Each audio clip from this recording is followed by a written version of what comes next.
प्यारे विद्यार्थियों, आज हम कबीरदास जी द्वारा रचित साखियों की सह प्रसंग व्याख्या करते हैं।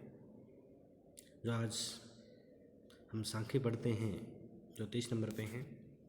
कबीर नौबती आपनी दिन 10 लई बजाए, ए पूर्व पटने गली बहुरू ने देखे आई।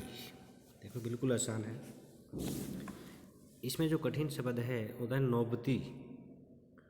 नौबती होता है नगाड़ा। ए पूर होते हैं नगर, पटन ये बाजार, गली गलियाँ हैं,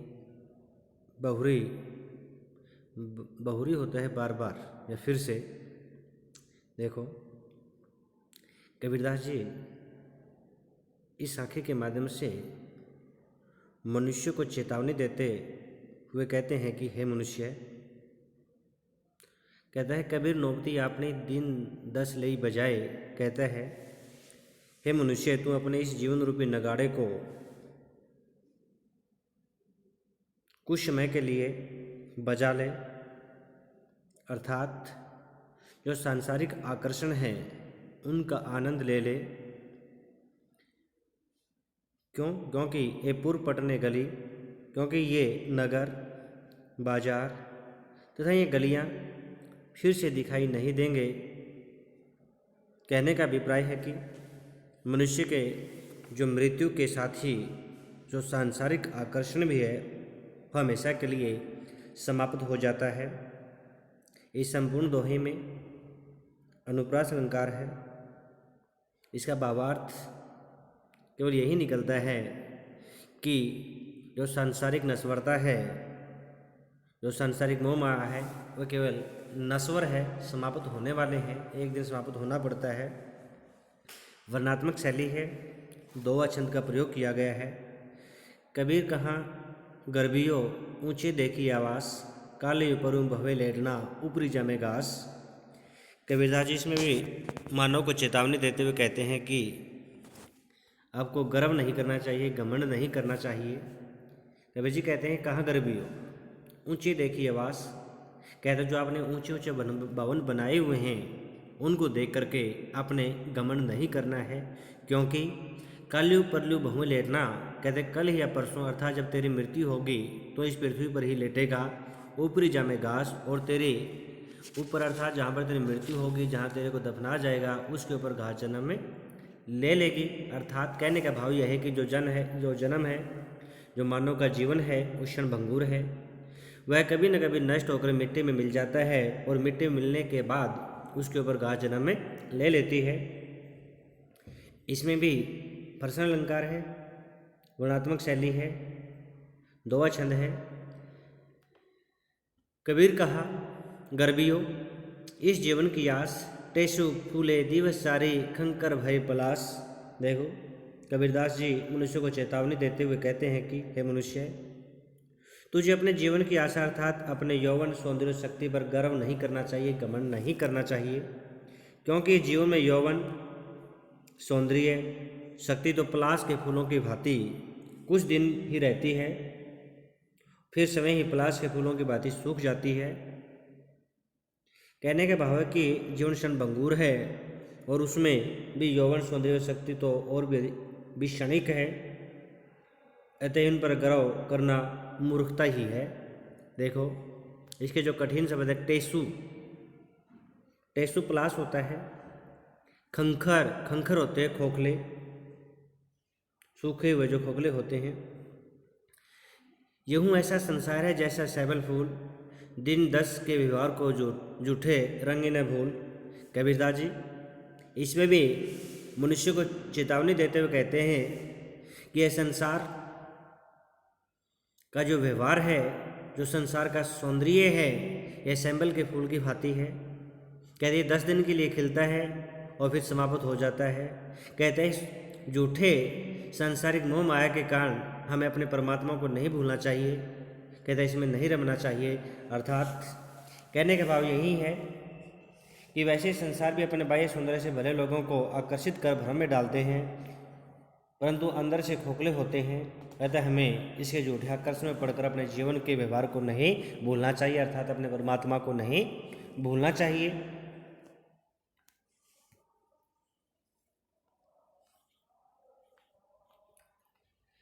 कबीर हरे की भक्ति बिन देगी जीवन संसार, धुआं के रा धोल हर जात न लागे बार। कबीरदास जी कहते हैं कि भक्ति बिन दीघी, दीघी में धिक्कार है, बेकार है। जीवन, जीवन होता है जीवन, दोलहर धुएं के सफ़ेद घर। कबीरदास जी कहते हैं कि संसार में ईश्वर की भक्ति के बिना मनुष्य के जीवन को व्यर्थ बताया गया है। कहते अगर जो व्यक्ति ईश्वर की भक्ति नहीं करता तो उसका जो जीवन जीने का जो जीना है वह उसके लिए धिक्कार है, बेकार है। धुआं की राह दोल है रहे जात न लागे बार। कहते हैं भक्ति है ना, हमारा जीवन तो धुएं से बना हुआ सफ़ेद घर है जिसे नष्ट होते हुए देर नहीं लगती है। कुल खोया कुल उबरे, कुल राखे कुल जाई, रामो राम निकुल कुल भेटी ले, सब कुल रहा समाई। कबीरदास जी कहते जब हम अपने कुल का, अपने परिवार का त्याग करते हैं तभी हमारा उद्धार होता है। कुल राखो कुल जाई, अगर हम अपने परिवार, अपने कुल की भांति जो व्यवहार करते हैं तो अपने कुल के साथ ही जाते हैं। राम निकुल कुल भेटी ले, कहते जो राम का, जो परमात्मा का कुल है वो बिना कुल के हैं, उसमें किसी प्रकार के कुल, अर्थात जितने भी कुल बने हुए हैं सबको भेंट में ले लेता है। सब कुल रहा समाई, और सारे कुल उस राम के कुल में समाये हुए हैं। कबीर नाव जर्जरी कूड़े खेवनहार, हल्के हल्के तिरी गए बूढ़े तिनी सिर भार। कबीरदास जी कहते हैं कि उनका जो मन है वह तो विकारों से ग्रस्त है, और कूड़े खेवनहार कहते जो शरीर है। कबीरदास जी ने इसके ऊपर व्यंग किया है। कहता है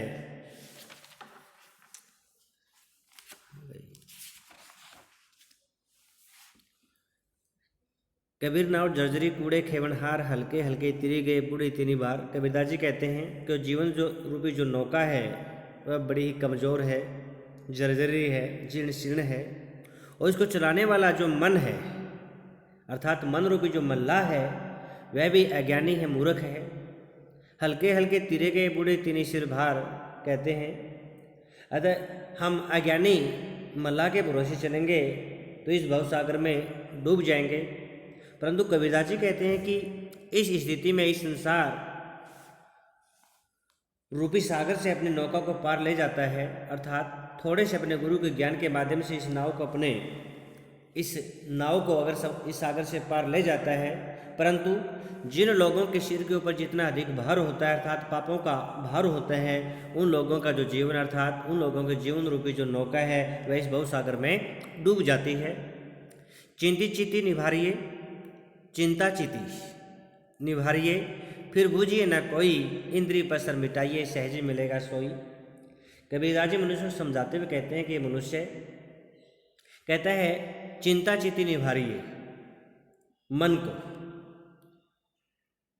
कहते यदि तुम अपने मन को सांसारिक चिंताओं से मुक्त कर लेते हैं,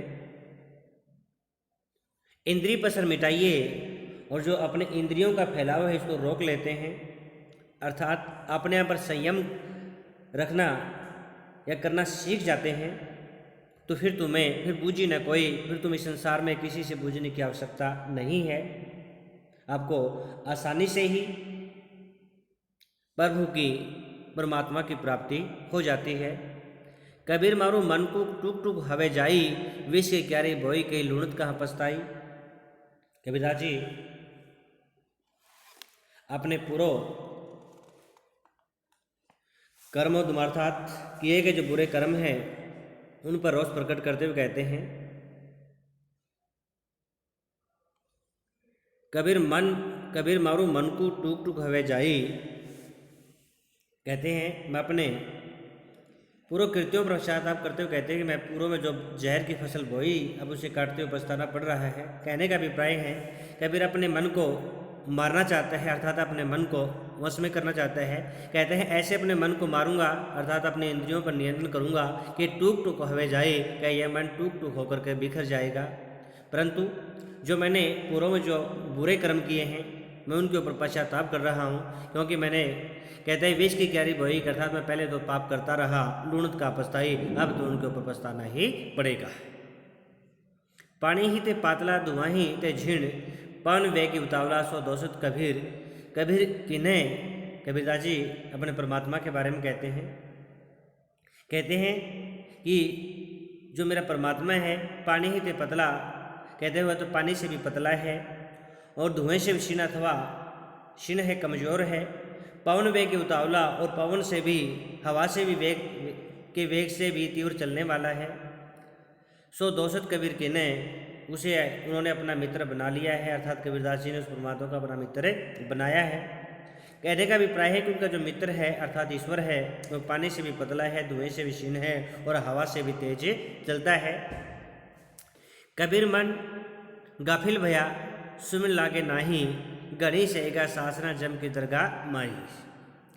कबीरदास जी कहते हैं कि जो उनका मन है वह मन गाफिल भया, मन गाफिल अर्थात विषय वासनाओं से भर गया है। परमात्मा की सुमिरन, परमात्मा की भक्ति में उसका मन नहीं लगता है। कबीरदास जी कहते हैं उनका जो मन है वो सांसारिक विषय वासनाओं से भर गया है, और विषय वासनाओं के कारण उसका परमात्मा के सुमिरन में मन नहीं लगता है। गणेश एका शासना जम की दरगाह माही, अर्थात उसे अवश्य ही यमराज के दरबार में तरह तरह के कष्ट सहन करने पड़ेंगे। कहने का भाव यह है कि यमराज के दरबार में मिलने वाले कष्टों से बचने के लिए ईश्वर स्मरण बहुत आवश्यक होता है। कागद केरी नावरी पानी केरी गंग, कहे कबीर कैसी तिरुपच कुसंगी संग।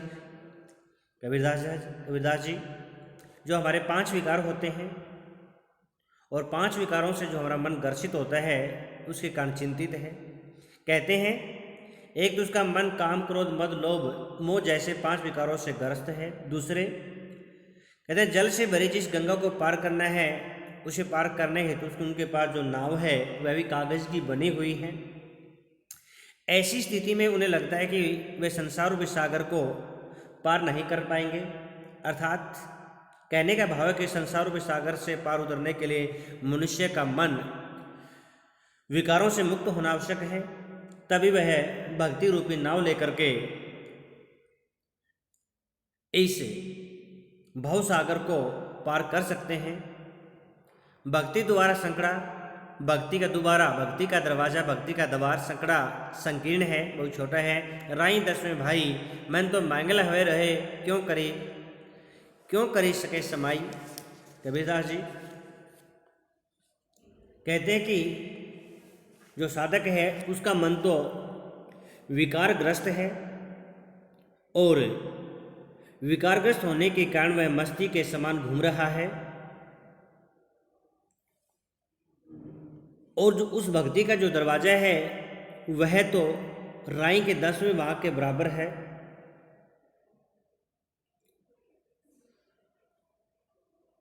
कहने का भाव है कि साधक का मन जब विकारग्रस्त होता है तो वह उसके द्वारा भक्ति नहीं होती।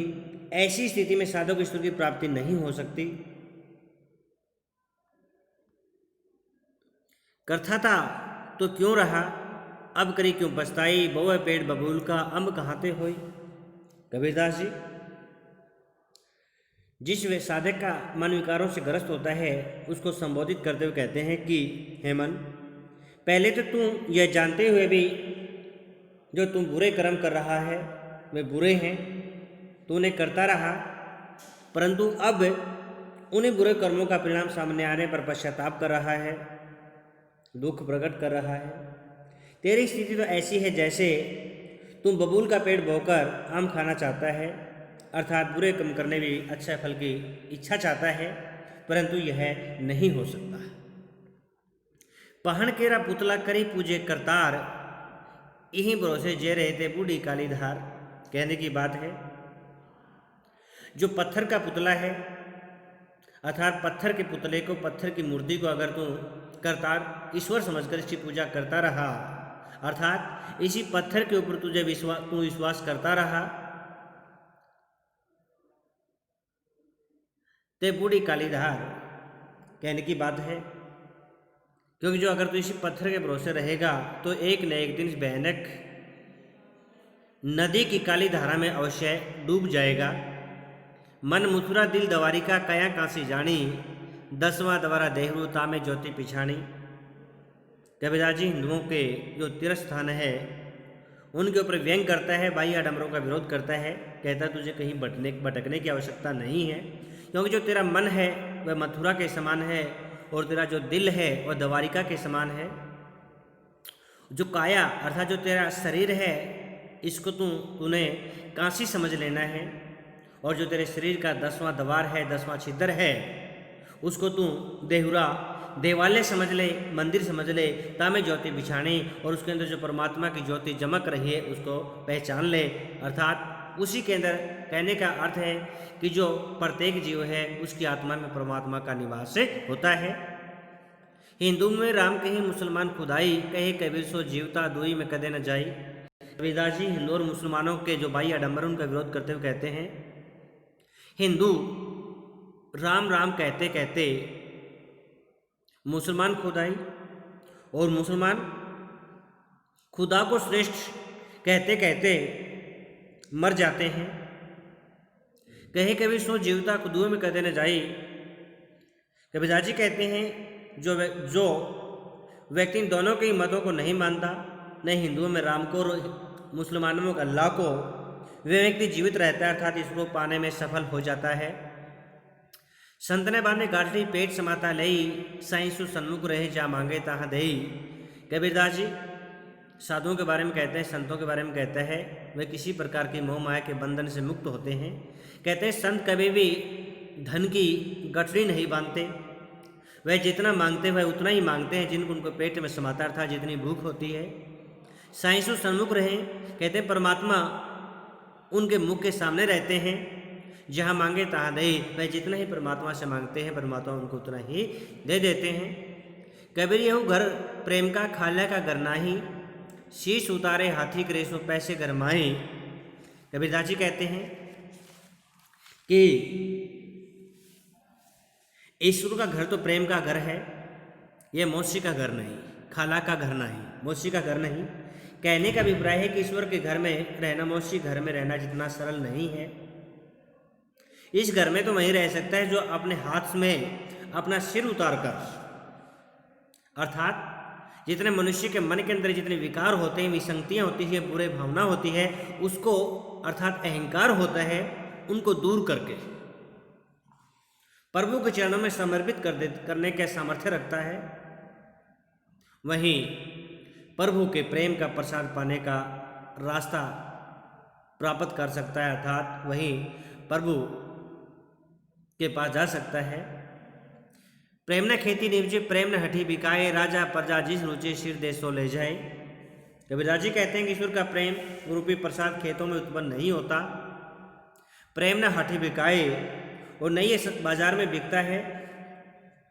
राजा प्रजा जिसे रुचे, राजा को अथवा प्रजा को जिसे प्रसाद अच्छा लगता है उसी से प्राप्त करने के लिए अपने सिर का त्याग करना पड़ता है। कहने का अभिप्राय है कि साधक ईश्वर को अपना सिर समर्पित करने की क्षमता रखता है, वह ईश्वर के प्रेम रूपी प्रसाद को प्राप्त कर सकता है।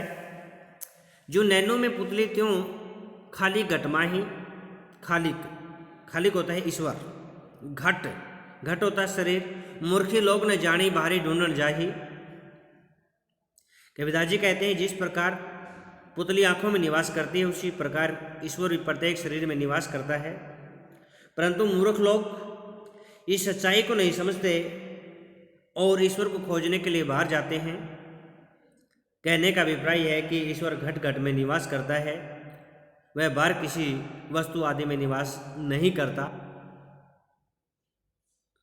कबीर करते बिनती बहुत सागर के ताई, बंदे ऊपरी जोर होते हैं जमकू ब्रेज गुसाई। कबीरदास जी ईश्वर से अपने उद्धार के लिए प्रार्थना करते हैं, कहते हैं कि ईश्वर मैं आपसे अपने आप को इस संसार रूपी बहुत सागर से पार करने की प्रार्थना कर रहा हूँ, विनती कर रहा हूँ, क्योंकि यमराज ने मुझ पर अपना अत्यधिक प्रभाव डाल रखा है। आप ही उसे रोक सकते हैं।